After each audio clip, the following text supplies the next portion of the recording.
রাস্তা ভাল আর পরিবেশ সুস্থ একদম সুস্থ পরিবেশ আমি মানুহবিলাক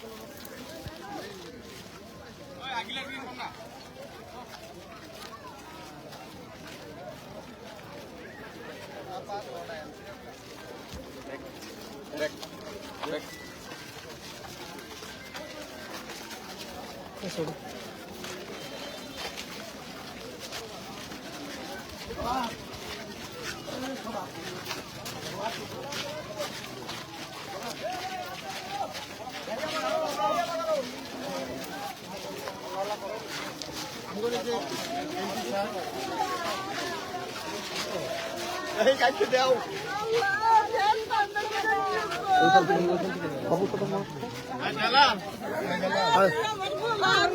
জালাল ভাই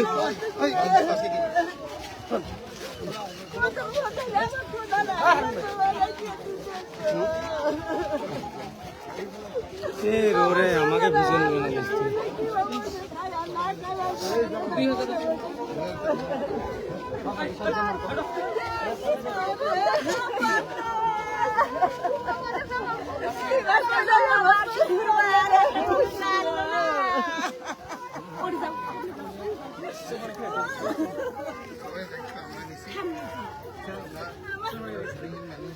গরিব মানুষ তার দায়িত্ব আমাদের কংগ্রেস পার্টি আমি নিছি আমরা সব করে দেব এখন একটা অবস্থা হয়েছে এরকম আর কিছু কথা করা যায় না আমি আইলাম আমি আশাতে বলতে চাই না সব আমাকে বাধা দিচ্ছে পুলিশের আমরা আইছি যতটুকু পারি আমি সহায় করবো আজকেও তাদের খাওয়া দাওয়ার জন্য আমি অমিতাকে করে গেছি বাকি মানুষ আছে সব জোগাড় করে দেবো আপনাদের কিছু ঠিকানা দিব সেখানে থাকেন ত্রিপাল তো পাইছেন আপনারা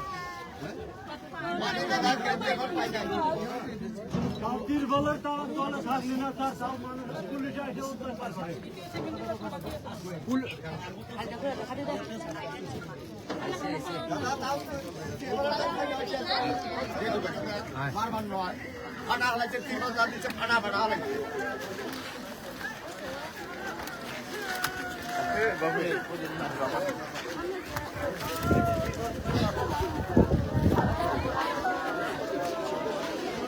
সবাই ছাড়ে থাকো সবাই ছাড়ে থাকো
মানুষরা তো ঝোঁক দিও না বসো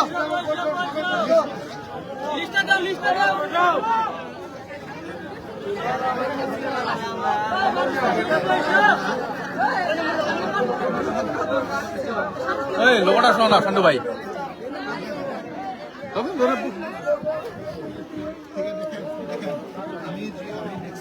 দেখছেন যে এখন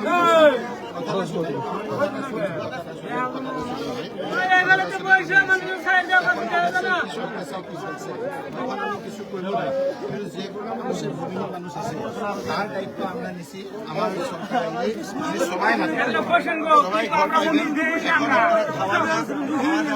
সুবিধা হয়েছে কত মানুষ আছে এখানে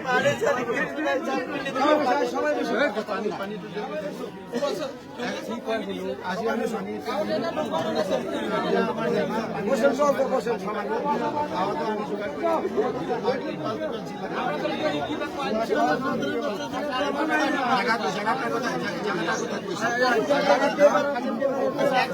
হাই সেকেন্ডারি আপনাকে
এটা দৃশ্য গরিব দুখীয়া লোকসকলক কেনেকৈ নিথৰুৱা কৰিছে, সৰু সৰু বাচ্চাবিলাকক কেনেকৈ নিথৰুৱা কৰিছে, ইয়াত আহিলে আপোনালোকে গম পাব।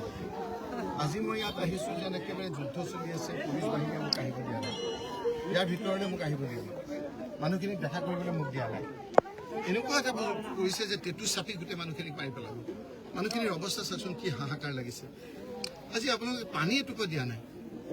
পানী আনিব কৈছো, পানীখিনি আপোনালোকে দিবলৈ বাধা দিছে। গতিকে এই কথা বতৰাবিলাক অতি বেয়া হৈছে। মুখ্যমন্ত্ৰী ডাঙৰীয়া, অকণমান আপুনি এই কথাবিলাক আপোনালোকে চাওক। আজি ইয়াত যুগ যুগ ধৰি মানুহসকল আছে। এই লোকসকলৰ আপোনাৰ ইয়াত যিসকল পট্টা মাটি আছে সেইসকলৰ সুকীয়া।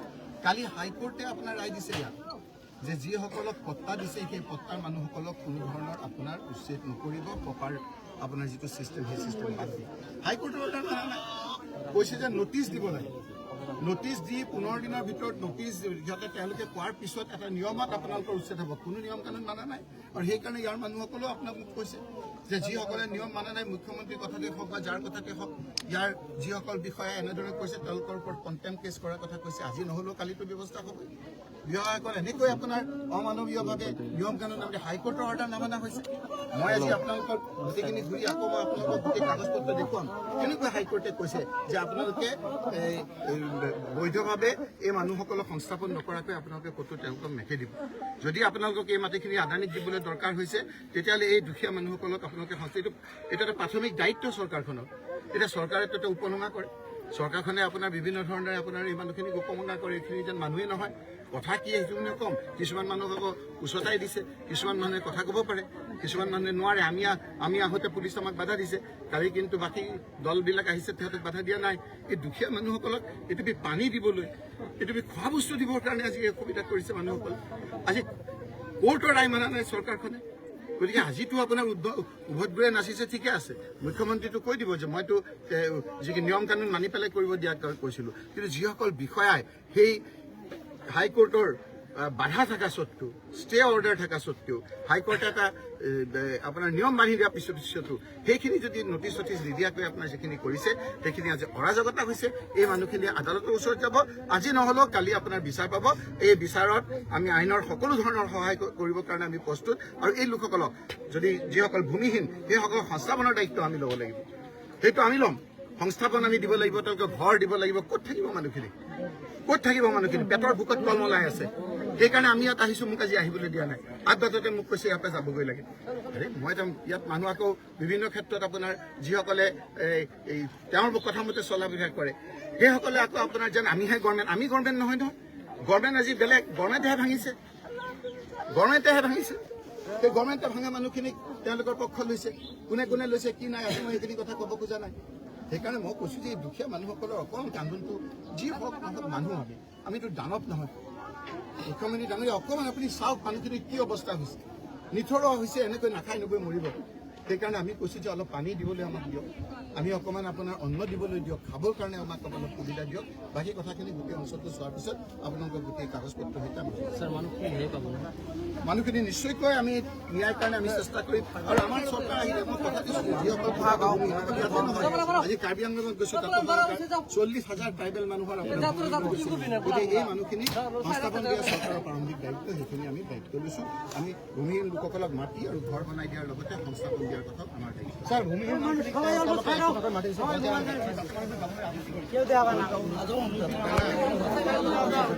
আমাৰ জন্ম হয়েছে আমাৰ আমি নোটিচ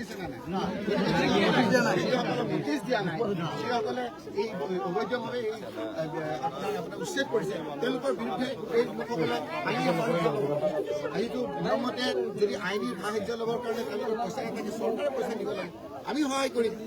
নোটিচ নিদিয়াকৈ এনেকুৱা কৰিছে চৰকাৰৰ এক্সিষ্টিং কালিও কৈছে যে নীতি নিয়ম নামানি তেওঁলোকক নোটিচ দি যি নিয়ম আছে তেনেকুৱা কৰক। আজি আপোনাৰ সংস্থাপন দিছে, ইয়াত আপোনাৰ ষ্টে অৰ্ডাৰ দিছে, যিসকলক ঘৰ ভাঙিছে, যিসকলক আপোনাৰ চৰকাৰে আপোনাৰ ইয়াত পাট্টা দিছে, যিসকলক আপোনাৰ চৰকাৰে ইয়াত মাটি দিছে, সেই লোকসকলকো ভাঙিছে, যিয়ে কালি ষ্টে অৰ্ডাৰ দিছে। গতিকে আইনৰ মানি যিসকলে হাতত লৈছে তেওঁলোকৰ বিৰুদ্ধে ব্যৱস্থা ল'বৰ কাৰণে আমি সেইসকলক সহায় কৰিম। সব আল্লাহ মানুষ ছিল আপনাৰা খুব জৰুৰি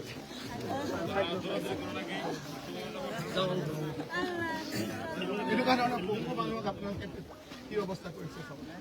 এই লোকসকলক নিয়ন্ত্ৰণ নিদিব।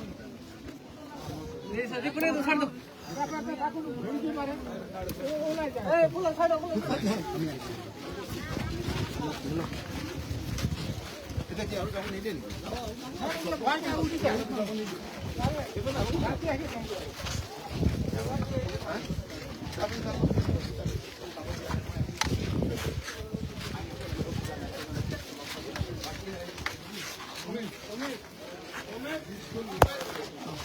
বনাই যি আছে অন্ততঃ খোৱা মানুহৰ যোগান ধৰাৰ দায়িত্ব এই দালাল আৰু ইয়াৰ স্থানীয় মানুহখিনি দিবি।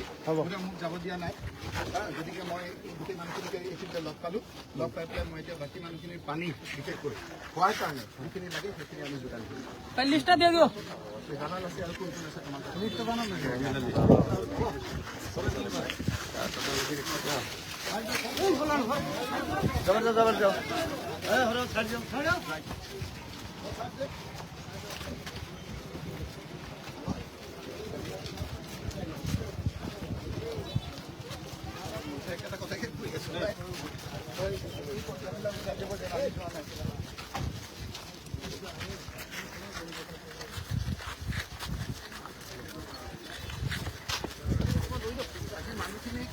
দেখা কৰাৰ ক্ষেত্ৰত আমি কিছু বাধা দিছে।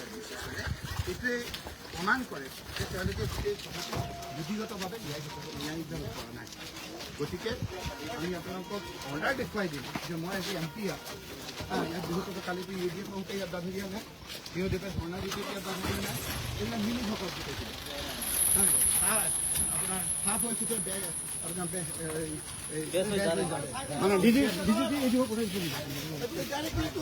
ট্ৰানজেকশ্যন চলি আছে। আজি আমাক সুধিছে আমি ভাঙিছোঁ নেকি? ভাঙিছে গভৰ্ণমেণ্টে, ভাঙিছে হিমন্ত বিশ্ব শৰ্মাই, তেওঁলোকে ৰকিবুল হুছেইনৰ কথা কৈছে।